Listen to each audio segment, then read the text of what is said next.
Многие люди произносят слова, которые им телевизор преподносит. Некоторые совершенно искренне, некоторые скрывая от себя сомнения. Сейчас горизонт планирования у нас ограничен 2 днями.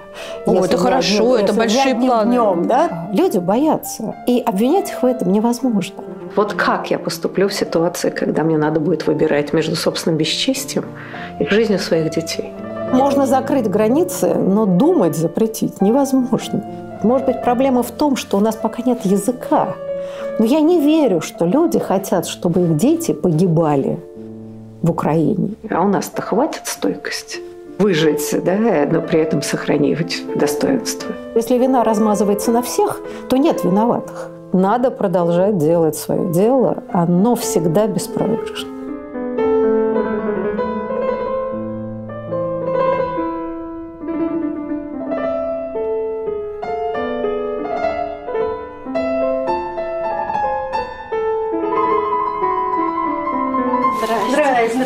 Здравствуйте.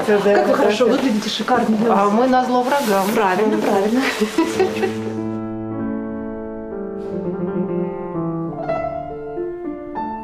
О, Боже, какой кошмар. Как ты каждое утро встаешь и думаешь, приснилось? Нет, не приснилось.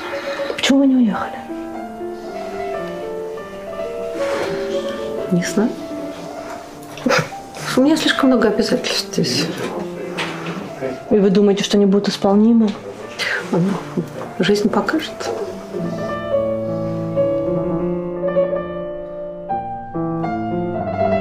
Как вы вообще себя сейчас чувствуете? Слушайте, это такой, знаете, философский вопрос. Да. Вам подробно или в целом? Знаете, вот как-то странно будет сейчас занудой быть и подробно рассказывать. Но я думаю, как все люди, которые понимают трагизм ситуации. Конечно, были первые дни какого-то ужаса и отчаяния, но человек такое странное существо, он умеет адаптироваться ко всему. И сейчас, как-то, да, я отдаю себе полный отчет, что вся прежняя жизнь, все эти 30 лет строительства демократической России, этот период жизни закончен. Раз и навсегда. И в каком-то смысле это не то, что дает тебе облегчение, но какое-то понимание, что мы стоим в начале совсем другого исторического периода, сложного, драматического и, наверное, действительно и трагического для гражданского общества. Но надо принять это, да, перестать рыдать и заламывать руки. В общем, уже вопли Пьеро здесь не очень уместно. И как-то вырабатывать некоторую стоическую позицию и скорее уже не оплакивать прошедшие 30 лет. А это, как теперь мы понимаем, была необыкновенно прекрасная жизнь. Во всяком То есть все то, что казалось нам не очень, оказалось прекрасным. Знаете, когда такой разлом, эпох, то ты по-другому начинаешь смотреть на это все. Не то, чтобы я бы идеализировала прошедшее 30-летие, в нем тоже было много всего тяжелого и печального, и того, что привело нас к этой трагедии. И тем не менее, это, знаете, когда ты вдруг понимаешь, что была мирная жизнь, вдруг выясняется, и даже она при всех ее недостатках, в общем, да, была прекрасна, можно было строить какие-то планы. Сейчас горизонт планирования у нас ограничен 2 днями. Это хорошо, это большие планы. Днем, да, ты утром встаешь, ты читаешь сводки с полей спецоперации, и дальше, значит, начинаешь себе представлять, что делать дальше. Но правда, мне кажется, что все, хватит рыдать.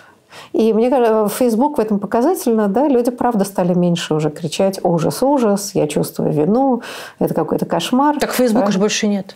Почему? Он работает как-то. Я читаю там коллег, друзей. Знаете, опять же, как бывший советский человек, я хорошо понимаю, что всегда все как-то работает вопреки действительности.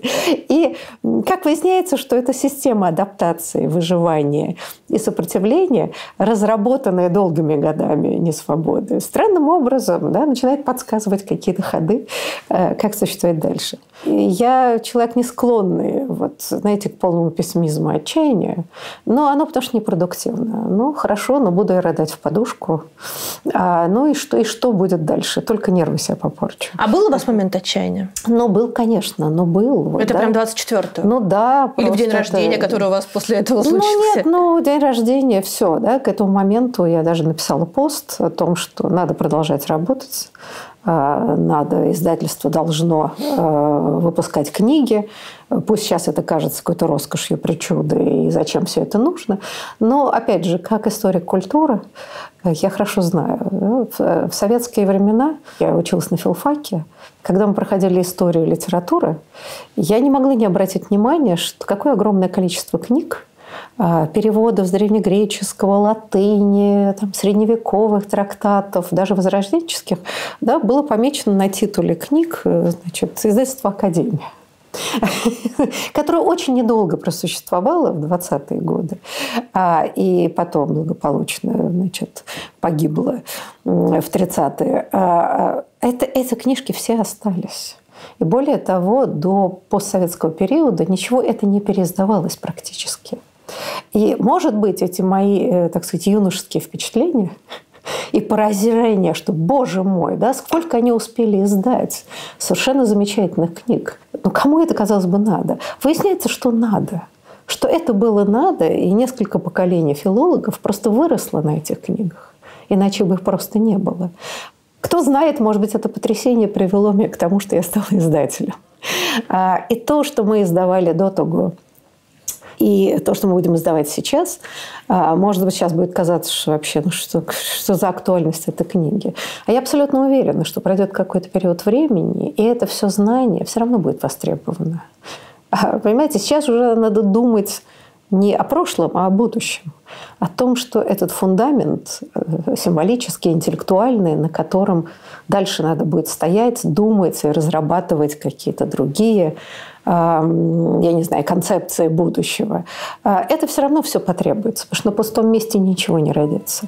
Поэтому надо продолжать делать свое дело. Оно всегда беспроигрышно.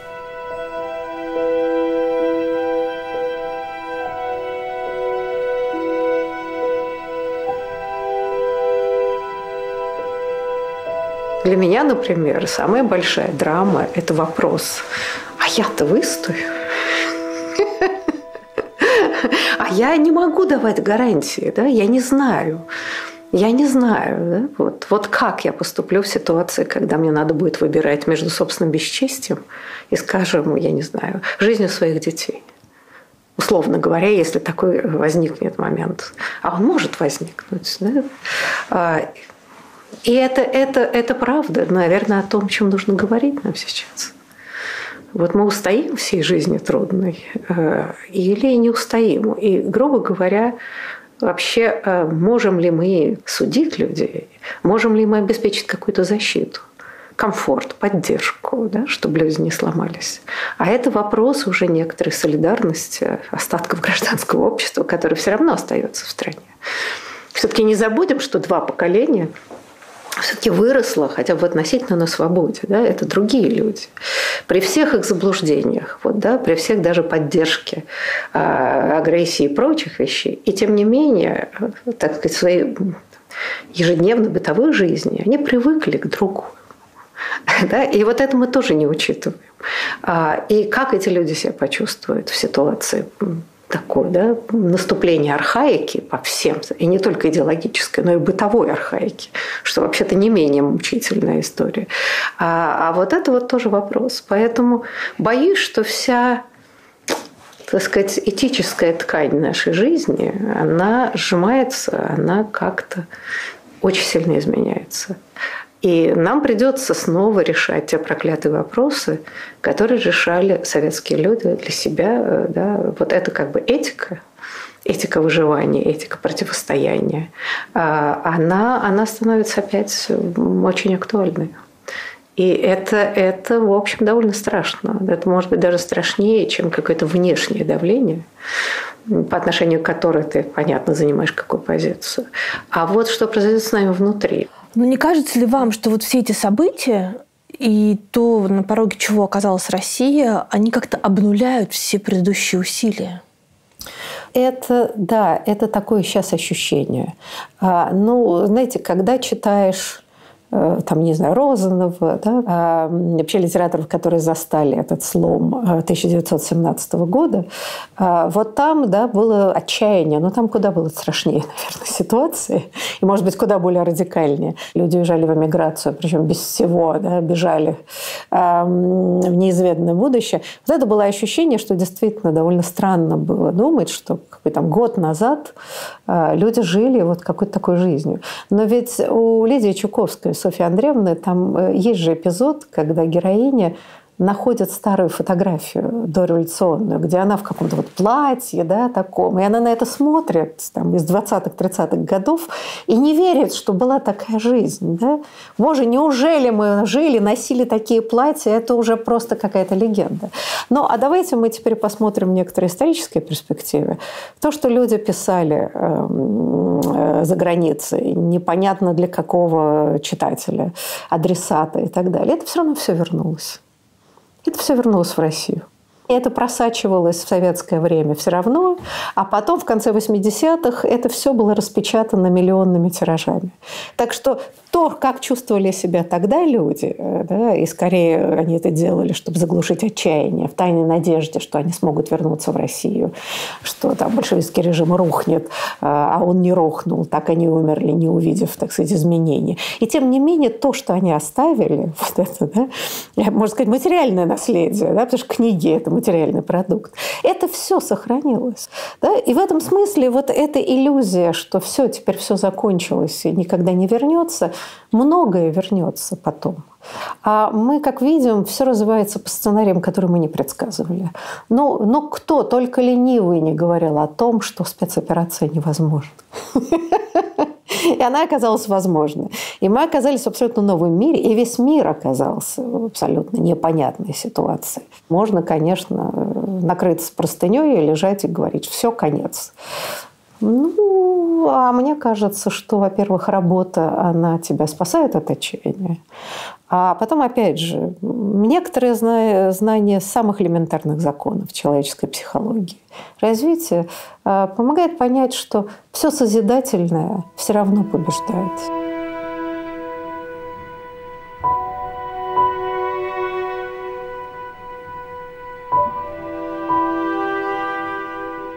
Вопрос. Я почему-то вот сейчас в эти дни мысленно возвращалась к тому эпизоду в вашей биографии, когда ваш брат собирался быть президентом, а вы были его советником. А все тогда говорили вам: Ирина Дмитриевна, идите в президенты.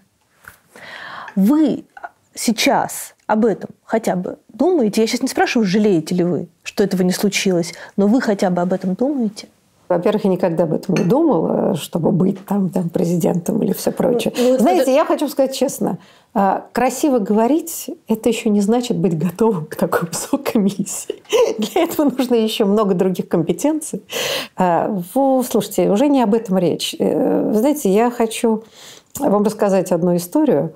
Я последние лет 7, может быть, наблюдая скатывание России такой в авторитаризм довольно жесткий, я все время думала о том, почему гражданское общество, которое вообще многочисленное, оно большое, намного больше, чем мы склонны думать, оно никак не может консолидироваться против такого авторитарного тренда. И здесь, мне кажется, начинать винить себя: мы такие-сякие, мы не умеем, мы вот такие, мы плохие – это абсолютно неправильная история. И мое впечатление всегда было, что мы не можем найти альтернативную повестку. То, о чем Вацлав Гавел еще в свое время говорил после того, как советские войска вошли в Чехословакию, и там, так сказать, был фактически военный режим. Он замечательно писал о том, что надо перестать критиковать правительство, что надо создавать альтернативную повестку, которую нельзя перехватить, и которая окажется созвучна представлениям, ожиданиям и тайным надеждам большой части общества, которая даже совсем не связана с активизмом. Но правда, посмотрите, нельзя сказать, что не было попыток как-то противостоять этому. Но любые наши символические акции от белых ленточек до я не знаю чего, легко перехватывались противоположной стороной. А это говорит, значит, это не альтернативная повестка. Но даже при всем моем уважении и сочувствии к Навальному, борьба с коррупцией легко перехватывается И вот и мы тут сажаем коррупционеров, скажет вам государство. Вот сколько губернаторов посадили. Вот смотрите, долгие годы нам казалось, что благотворительность – это альтернативная повестка. Но и благотворительность оказалась государственной повесткой, включая президентские гранты и государственный фонд. Я вам хочу сказать, что как раз вот эта часть очень перспективная. И если государство начинает перехватывать эти инициативы, это уже большой шаг вперед. Года 3 назад я как-то пригласила нескольких очень уважаемых людей, прекрасных, не буду их называть. Я им сказала: коллеги, но давайте мы попробуем, вот посмотрев на всю ситуацию, попробовав, да, создать какое-то очень широкое общественное движение. Не партию, да, никакие вот эти истории. И моя позиция была, что вот как раз тот самый третий сектор, да, который почему-то третий, что он-то и есть первый, что на самом деле это и есть та самая новая среда поддержки, а вот это альтернативная повестка, гуманистическая повестка. Вот, и мне кажется, что у любого, так сказать, политического уклада жизни есть всегда своя ахиллесова пята. Ну, демократия, она одна, и мы сейчас это не обсуждаем. А у авторитаризма и тоталитаризма ахиллесова пята – это патологическое неприятие гуманизма. Не побоюсь этого слова, да? Милосердия, гуманности, в общем, да, гуманистического отношения к человеку и к жизни. Эта повестка не перехватывается. Да? И обратите внимание, что в советское время больше всего боролись и высмеивали этот так называемый буржуазный гуманизм, а это именно гуманистическая повестка. Значит, был изобретен термин пролетарский гуманизм по принципу врагов к стенке, а своих любим. Да и то, значит, да, надо еще проверить, любим мы их или нет. Я помню, как в школах это нам преподносилась разница между пролетарским гуманизмом и этим, значит, гуманизмом загнивающего Запада. Это очень характерно, да? Как только начинают изобретаться вот эти конструкции, как типа там управляемой демократии, суверенной демократии, либеральной империи, это говорит об одном, да? Что есть сфера жизни, которая никак не вписывается в повестку. И вот мне представляется, что именно в опоре вот эту выстраивание новой гуманистической традиции, которая в России есть вообще, да? Огромное количество людей на протяжении истории как-то, как у нас говорят, топили за гуманизм, как могли. Так вот, я как-то говорила: коллеги, давайте мы попробуем как-то сформулировать эту идею гуманности, которая должна быть вот в подкладке, да, в фундаменте этого нового движения мировоззрения, я бы сказала так, вот этой альтернативной повестки. И даже как-то полушуточно сказал: давайте мы это как-то движение назовем «Союз милосердных», СМС. И, честно говоря, знаете, мы год собирались регулярно, обсуждали, пытались как-то какое-то типа там воззвания. Из этого ничего не вышло. Чего в этом не хватило больше? Было больше страха? Нет, не было никакого страха. Тогда не было никакого страха. А мне кажется, коллеги до конца как-то, не знаю, я не смогла это формулировать. Или мы не готовы к этому были, не услышали. Ну, честно говоря, тогда уже был, помните, там, да, марш матерей. Было много каких-то вот отдельных акций, которые просто свидетельствуют о том, что общество в целом не приемлет агрессию. Оно хочет мира гражданского. Оно хочет нормальной жизни человеческой. Подождите, а вы не переоцениваете общество? Или, может быть, мы о разных обществах говорим? Нет, вот есть опросы, согласно которым большинство россиян поддерживают... Как мы сейчас с вами это назовем? Спецоперацию. Окей. Как нам сказали, так мы это и... поддерживать движение войск по Украине. Я хочу сказать следующее. Я бывший советский человек. Я в эти социологические опросы верю мало. Но вы же ходите в метро, там, в магазины. Да, многие люди произносят слова, которые им телевизор преподносит. Некоторые совершенно искренне, некоторые, скрывая от себя сомнения, да, прикрываются этим. А у нас в России вообще большой разрыв между риторикой и жизненными практиками. И если вы, я давно это обращала внимание, да, когда там проводили какие-то акции большие, когда люди подходили, мы беседовали на книжных ярмарках, в других местах, люди иногда вот с агрессией начинают тебе что-то доказывать, как все замечательно, мы сейчас все к стенке. Потом ты начинаешь их спрашивать, что, как живут дети, что, чего. И выясняется, что на практике-то они живут вполне себе жизнью демократического общества и не очень хотят, чтобы эта жизнь менялась. Поэтому здесь, прежде чем людей приводить, так сказать, к позорному столбу, особенно людей, у которых нет доступа к информации, очень часто это так и бывает, надо серьезно вообще разобраться. И поверх этих цифр увидеть какие-то другие вещи. Знаете, когда я говорю вот об этом третьем секторе, вообще новом социальном вообще-то слое, если не классе, вот это НКО, да, благотворительность и все прочее, ведь она охватывает колоссальное количество людей. И это только частично пересекается, условно говоря, с обществом активистов. Да? А на самом деле большое количество людей могут поддерживать все на свете, но при этом они работают в хосписах. Да? Но не НКО ли пошли на компромисс с государством, в том числе ради возможности помогать? И в данном случае я считаю, что этот компромисс во многом оправдан. Но не он ли привел к тому, что мы имеем сейчас? Знаете, вот мы нашли виновников. Да? Нет, что? Нет. Вот это, кстати, классическая история. Да? Искать виновников там, где их нету. И в данном случае я помню эту ужасную кампанию против Нюты Федермессера, против Чолпан Хаматовой и прочих. Да? И вот меня всегда это удручало, да? Что люди радостно, как правило, это люди, которые не очень участвуют и понимают, как работают подобные организации, значит, наряжались в белые ризы и топтали их и все прочее. А эти как раз люди, и за ними стоящие люди, делали колоссальное дело. Компромисс возможен до той степени, пока люди могут помогать другим. Да? Если они уже не могут, там и компромиссы никакие не нужны. И в данном случае, если мы сейчас станем им позицию гуманистическую, какие ужасные компромиссы шли люди, которые брали деньги у государства. Да, они помогали детям больным, умирающим людям. Не себе в карман, именно, они не себе брали. Они брали если государство дает эти деньги, это уже замечательно. Значит, оно, несмотря на свои декларации людоедские, все-таки понимает эту ситуацию. Знаете, государство, конечно, могло бы уничтожить все НКО. Это что же. Но в том-то интересный момент, что вряд ли оно это сделает, потому что, в отличие от советского периода, государство не готово взять на себя обязательства социального плана. Государство наше уходит из социальной сферы. И никуда НКО деться не могут, потому что они остаются на этом поле поддержки людей. Я еще раз говорю, это огромная армия людей, которые даже расходясь в политических убеждениях. Да? Я не удивлюсь, если где-нибудь в хосписах работают люди, которые там на стенку Сталина себе вешают.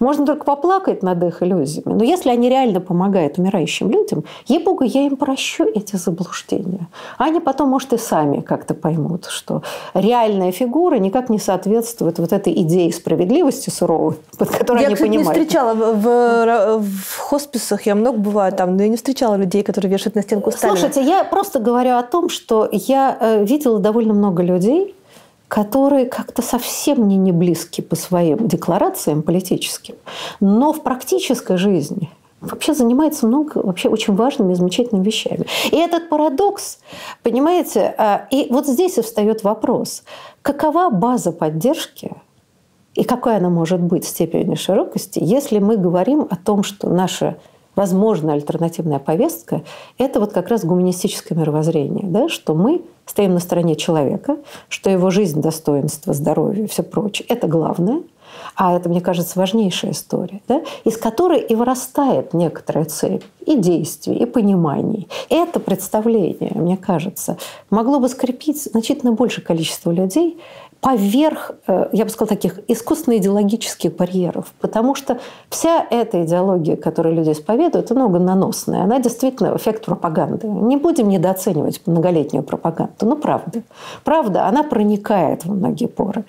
То, что не могло сложиться такого мощного консолидированного сопротивления авторитаризму, оно именно связано с тем, что мы не пока, те люди, которые когда активно участвуют, мы не можем предложить людям более привлекательные модели будущего или прошлого, как хотите называйте, чем это преподносится официальной пропагандой, да, которая базируется на привычных традиционных имперских моделях.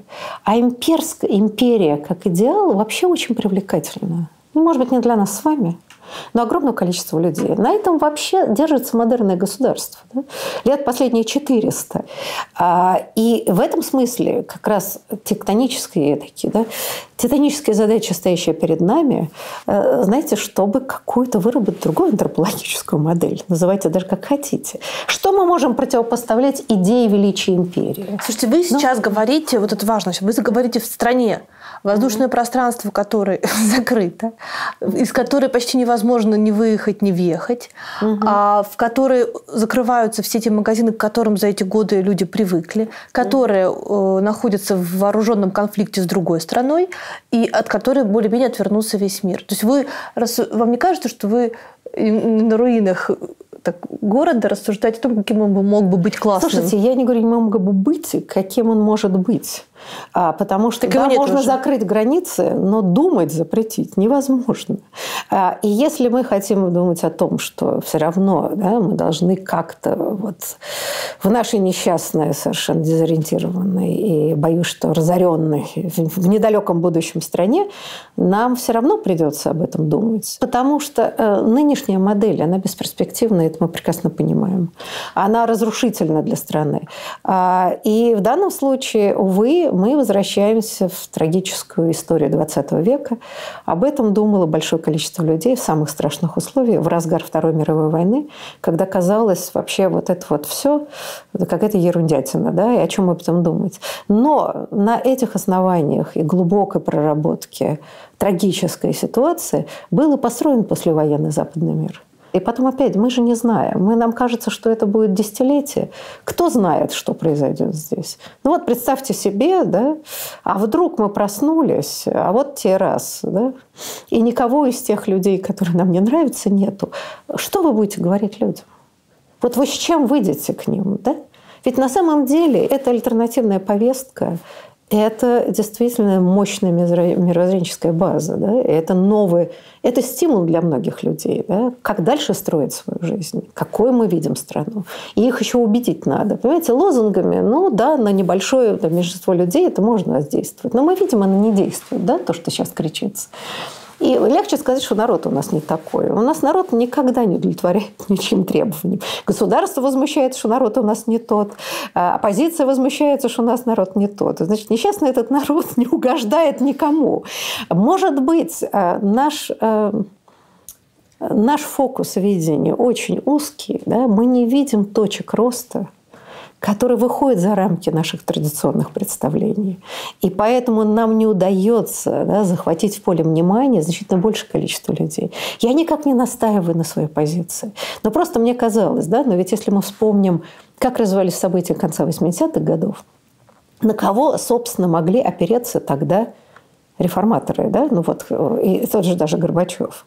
На кого он опирался? На научно-техническую интеллигенцию, прежде всего. Она была тем, стержнем и двигателем революции, почти бескровной. И эта среда потом, к сожалению, распалась. Ее не сохранили. Она была поддержкой нового, уклада жизни, попытка реформы. Она была наиболее пострадавшая от реформы. Именно, И в данном случае можно спросить реформаторов, возможно ли ее было поддержать, или они об этом не думали, и они не поняли, кто, собственно говоря, их поддерживает. Но мы ищем, боюсь, ту среду поддержки, которой уже нет. Я же уже не судья людям, и сейчас будет такое время выживания страшное и так далее. Мы увидим огромное количество людей, которые будут идти на компромиссы. И, честно говоря... Еще больше, чем было? Конечно, несомненно, потому что сейчас это уже не просто угрозы и так далее, людей начнут сажать. Мы видим, сейчас законодательство будет закручивать гайки по любому поводу. И я, честно говоря, не судья этим людям.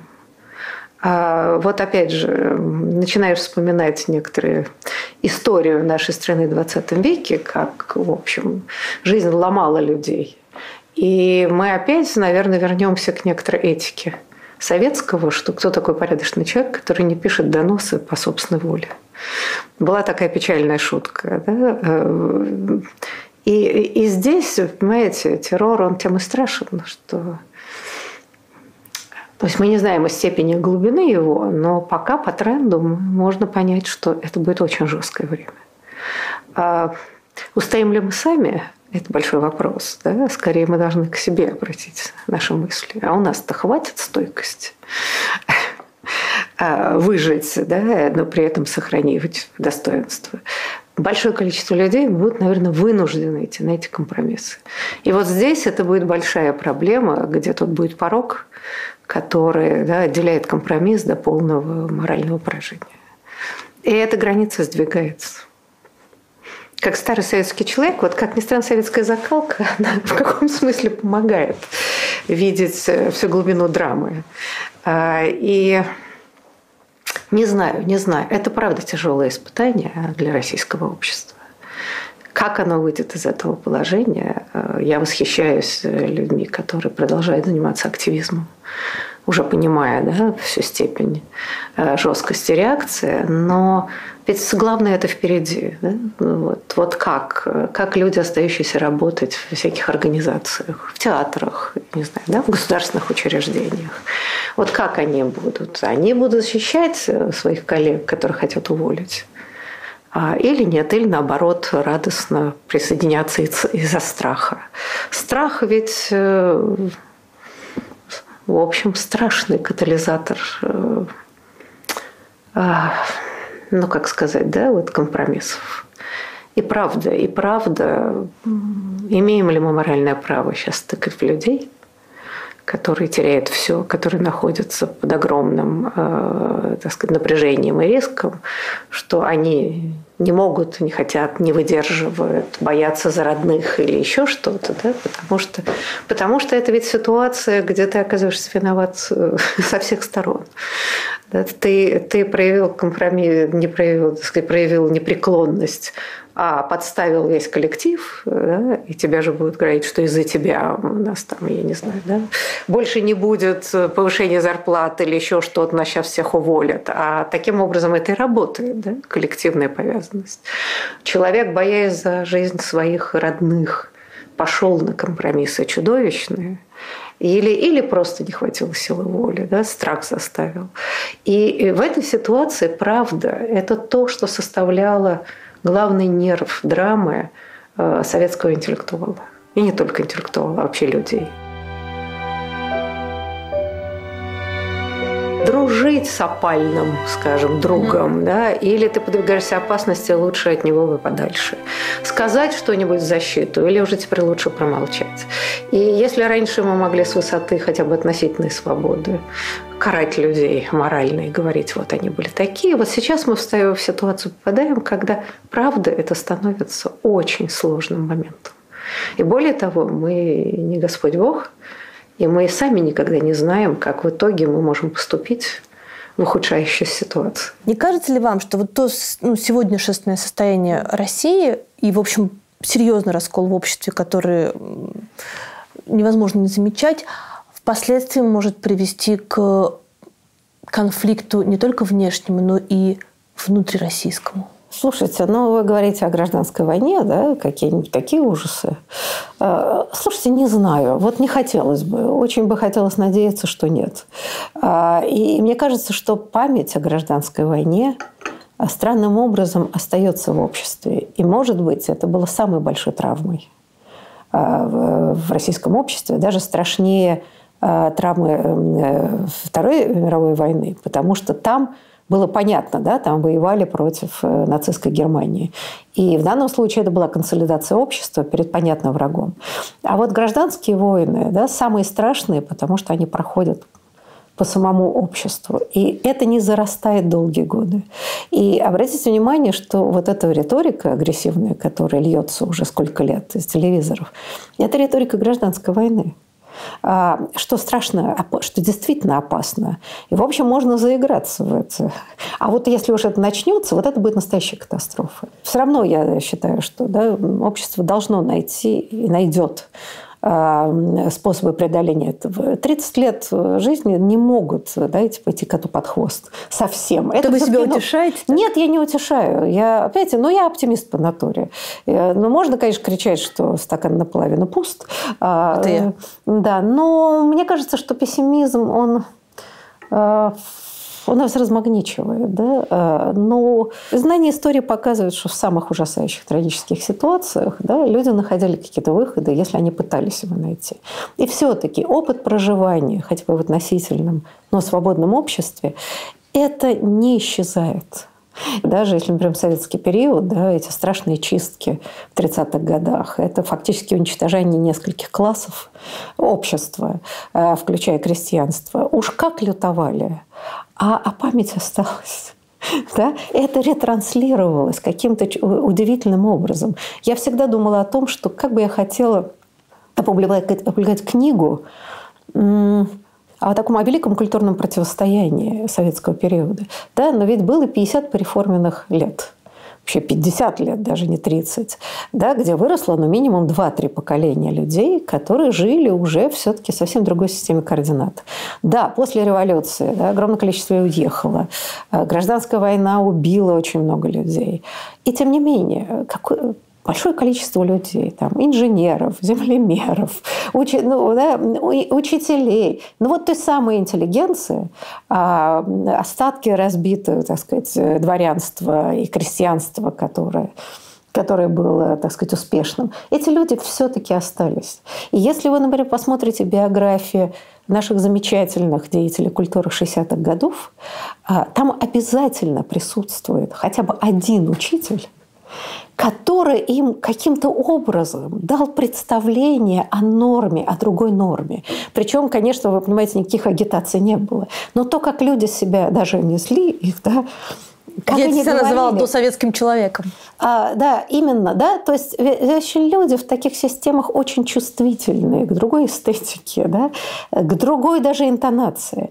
И это удивительно, что целое поколение шестидесятников и замечательное поколение, которое мы, в общем, недооценивали, в каких условиях они росли, и как им удалось прорваться сквозь эту тотальную паутину лжи. Это колоссальная интеллектуальная работа, между прочим, куда больше, чем нам сейчас приходится проводить. У нас нет тотальной изоляции, и вряд ли будет информационная при новых технологиях. А как вы собираетесь жить, кстати, без СМИ независимых?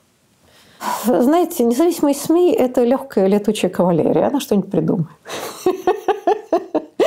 Я вернусь к своей мысли, да, что это передача какого-то другого опыта, норм жизни, потаенная литература, чего угодно, она все равно произошла в условиях тотальной изоляции. Это к вопросу о созидательной деятельности. Как историк культуры. Нет, я понимаю, что я сейчас как карась-идеалист звучу. Ну и пусть. Ну и пусть я буду вот так звучать. Люди же должны иметь возможность на что-то опереться. Мы, собственно, ради этого и стали записывать эти вот интервью.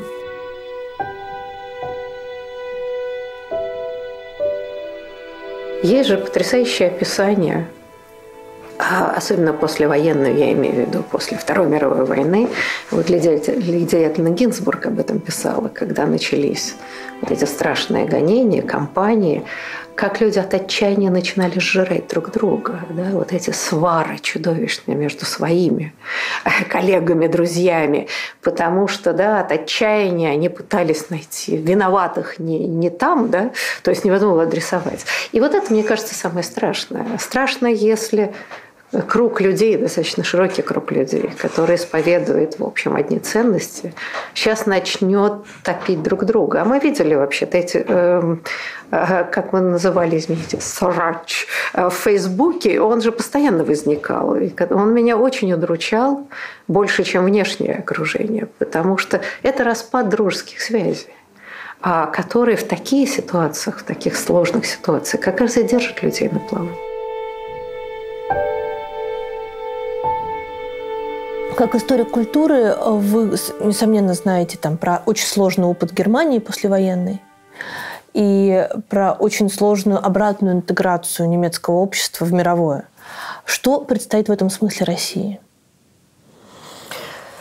Знаете что, я бы вот сейчас, если говорить о сейчас, я бы писала какие-то невероятные письма нашим коллегам, коллективные письма, коллегам за рубежом, которые сейчас в качестве, так сказать, протеста против агрессии разрывают все контакты. И стоит уже на повестке дня разрыв, значит, издатели западные уже ставят вопрос, а нужно ли вообще сотрудничать с российскими издателями. Да, мы знаем там, да, массу сейчас случаев, когда западные университеты разрывают отношения с университетами. Мне кажется, что это ужасная, абсолютно неправильная позиция. И я понимаю эмоционально, как это происходит. Сейчас каждому там, да, хочется показать свою позицию.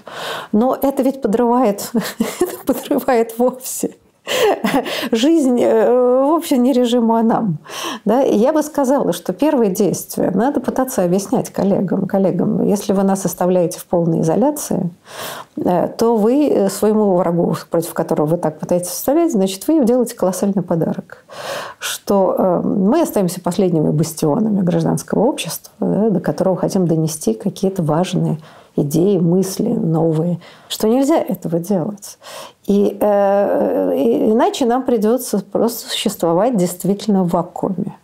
Нет, мы не умрем, мы будем существовать. Да? Но это, опять же, тайное вытягивание каких-то кусочков, ниточек информационных было очень губительно, да? потому что не было системного знания. Да? Оно было вот потаенное. И здорово, что кто-то что-то знал. Но только в 90-е годы, я могу судить по своей профессии, мы поняли, насколько гуманитарная российская мысль отстала. На сколько лет. За эти 30 лет удалось наверстать очень многие вещи. Мне кажется, скажем, гуманитарная мысль российская как раз подошла к тому рубежу, что процесс ученичества, в общем, почти закончился, и мы уже были готовы, да, какие-то появления школ, может быть, да, каких-то совершенно новых, интересных открытий, да, каких-то новых идей. И вот, увы, происходит вот этот коллапс, который, конечно, сейчас затронет всю образовательную систему, в том числе, естественно, прежде всего гуманитарную. Так вот, мне кажется, в числе первых вещей надо просто обращаться к коллегам, что не делайте это. Я про травму говорю. То чувство, когда ты нападаешь, а не на тебя. Слушайте, да, мы в Фейсбуке долго все обсуждали про вину, да, чувствовать себя виновным, не чувствовать себя виновным. Знаете, это правда сложный вопрос. Я для себя формулирую так. Я, несомненно, чувствую ответственность за то, что произошло. Я гражданин этой страны, и делать вид, что я тут вот с краю, вообще моя хата с краю, ничего не знаю, не могу. Но что касается чувства вины, не знаю. Вот я не могу сказать, что я, даже расстраиваясь, переживая, бью себя в грудь, кричу, как я виновата. Знаете, здесь все-таки, наверное, должен быть какой-то, может быть, здравый смысл. Я вспомнила одну замечательную историю. Это были еще какие-то 90-е годы, вполне себе свободные, как мы понимаем. Когда то, что сейчас произойдет, не то, что невозможно себе было представить. Невозможно себе представить, что произойдет там в 2010 году. Я помню, у нас был какой-то сбор. И вечером мы сидели, выпивали, и вдруг, как-то мы, я уж не помню, почему мы перешли на тему репрессий сталинских, что-то такое, слово за слово. И вдруг какой-то молодой человек вдруг начал с жаром защищать советскую власть. И мы как так сильно изумились, он вроде такой разумный. И что-то такое начал говорить, что вот да, я говорю, а как же такое вот избиение людей? Они чувствовали ответственность за страну. Я говорю, слушайте, знаете, вообще-то ответственность государственного человека в том, что если он привел страну к катастрофе, он вообще в лучшем случае уходит в отставку. Это ответственность, что он не справился. А начинать террор, чтобы заткнуть, значит, рот недовольным, вообще это плохо с ответственностью как-то, да, соотносится. По-моему, это бесстыдная борьба за власть. И не более того.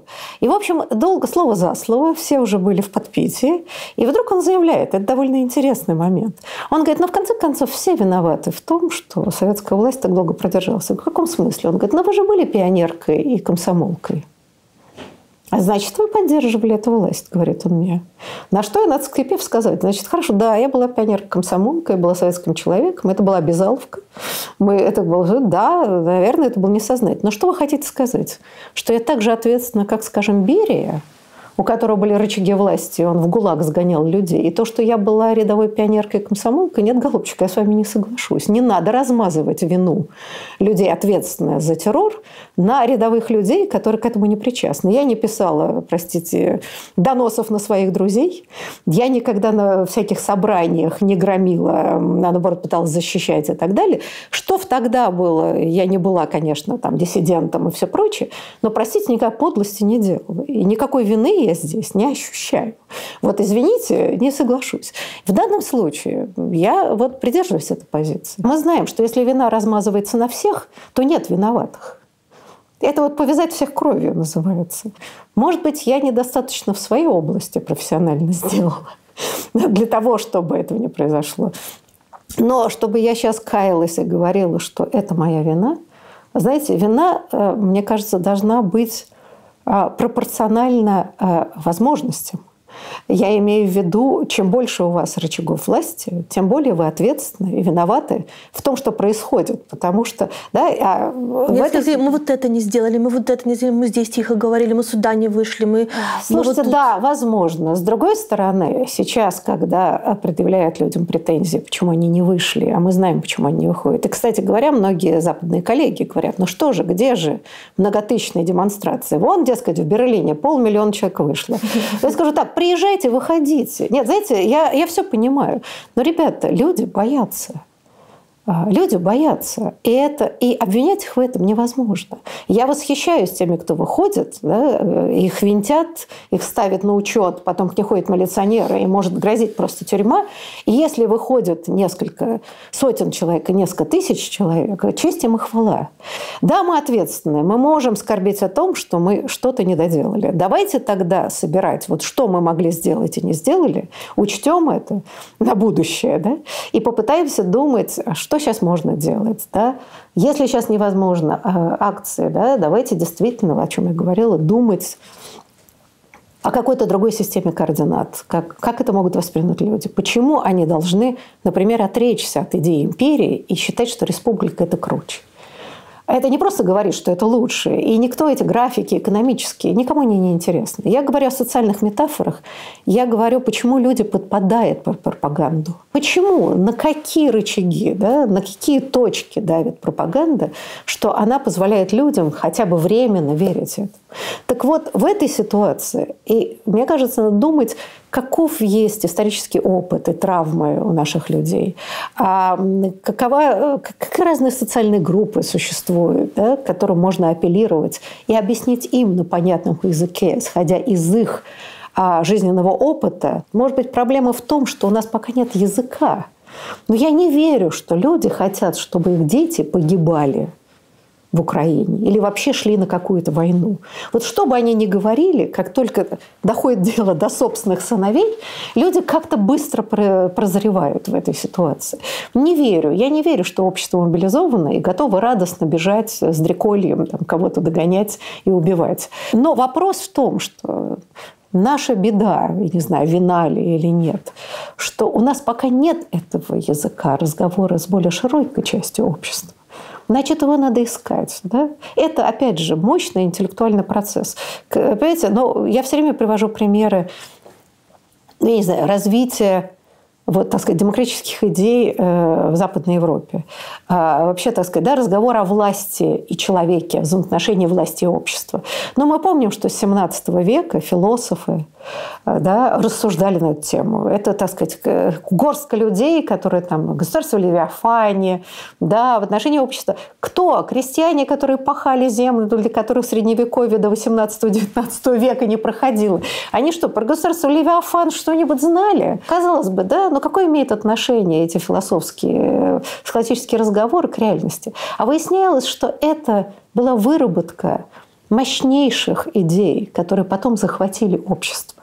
Да? И победительная идеология. Да? Это была попытка легитимировать складывающийся новый общественный строй, да, идея вообще демократических свобод, который с точки зрения того порядка был абсолютно незаконен. Да. Был монарх, божественное происхождение которого пытались оспорить эти самые философы и политики. А, значит, были подданные, которые должны были чтить. Но то, что сначала в лабораториях, значит, разрабатывалось отдельных, да, потом нашло отклик в меняющемся обществе.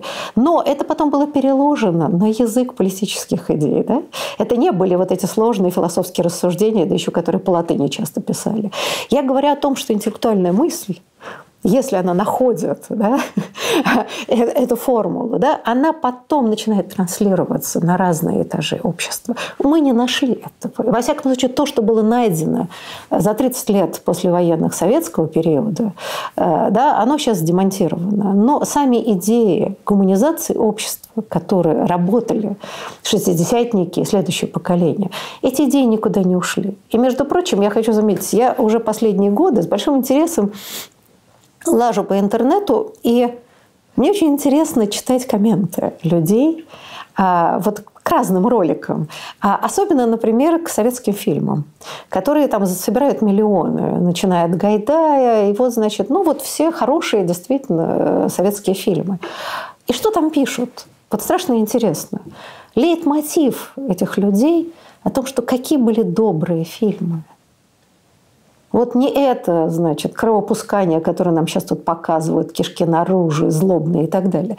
Там много смешных и странных вещей, но вот этот мотив тоски людей по гуманности, пусть они это немножко наивно ассоциируют ушедшую эпоху, но, правда, если мы сейчас посмотрим на советскую культуру в лице лучших представителей, это была борьба с тоталитарным жестоким обществом, попытка идеи гуманности протащить даже на подцензурное кино. И что отчасти удавалось. Да, люди хотят этой гуманности, но они нигде не находят подтверждения своей тоске, потому что им сверху льется идея насилия, апология насилия, а мы не можем этого противопоставить вот такую новую гуманистическую этику. И мне кажется, это главная наша задача. А что мы еще можем делать? Мы только это умеем. Мы умеем думать и говорить. Так давайте и думать. Главные чувства, которые вы сейчас испытываете. Вот 5 чувств, которые внутри вас. Ну как, да? Ну, отчаяние, оно уже как-то прошло. Оно было. А некоторую злость. Некоторую, знаете, такую внутреннюю мобилизацию, что все, хватит рыдать, снявший голову по волосам не плачет. И некоторую, даже трудно это описать, ну, какую-то решимость, да, жить дальше, пытаться работать и сохранять те принципы, которые кажутся важными. А там будет видно. Знаете, это такое, в некотором смысле, стоическая философия. Да. А она у нас всегда самая верная в нашей стране. Приходится быть стоиком. Знаете, но с другой стороны, жизнь, как мы знаем, побеждает смерть неизвестным науке способом. И мне кажется, что вот нельзя распадаться самой, потому что ты начинаешь транслировать это отчаяние другим, да, и начинается вот это веерное отключение людей от жизни. Да, произошла катастрофа. Ну что, да, давайте искать способы достойного проживания в этих сложившейся жизни, если это можно жить и выжить. Сейчас нам предстоит большая, сложная интеллектуальная работа, пересмотра и своих ошибок, и достижений. Все-таки огромное количество людей с конца 80-х годов было включено в созидательную деятельность. И это ничего не обнуляется? Нет, я не думаю, что это обнуляется. Целенаправленные действия людей не обнуляются. Что-то может быть потеряно и разрушено, это правда. Ну, слушайте, честно говоря, опять же, если мы возвращаемся к истории советской власти, советская власть 70 лет, извините, прожирала то, что было создано до нее 50 пореформенных лет. И человеческий капитал, который она извело в итоге, да? И тем не менее люди как-то передали какие-то принципы. Я всегда задавала людям вопрос, которые начинали с жаром защищать там, да, как идея советского как такового. Я говорила, хорошо, знаете, есть в культуре какие-то показатели, значит, да, символические маркеры достижений той или иной культуры.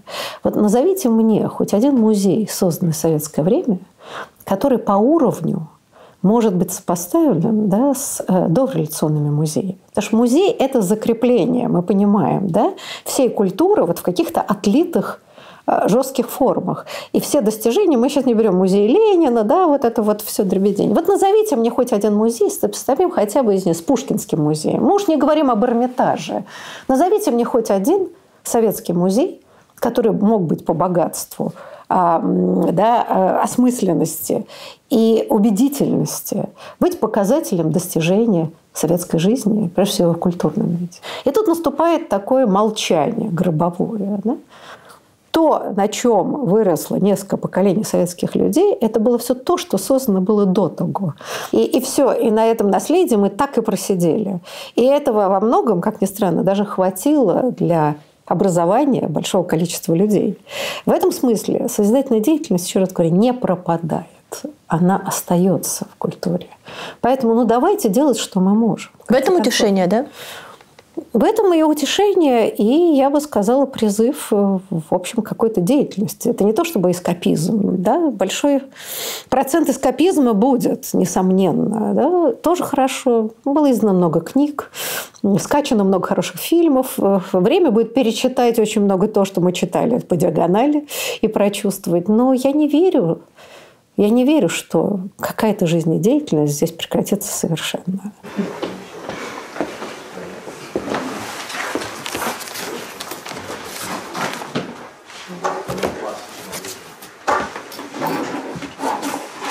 Вот что надо читать в качестве эскапизма. Есть что почитать в сложное время.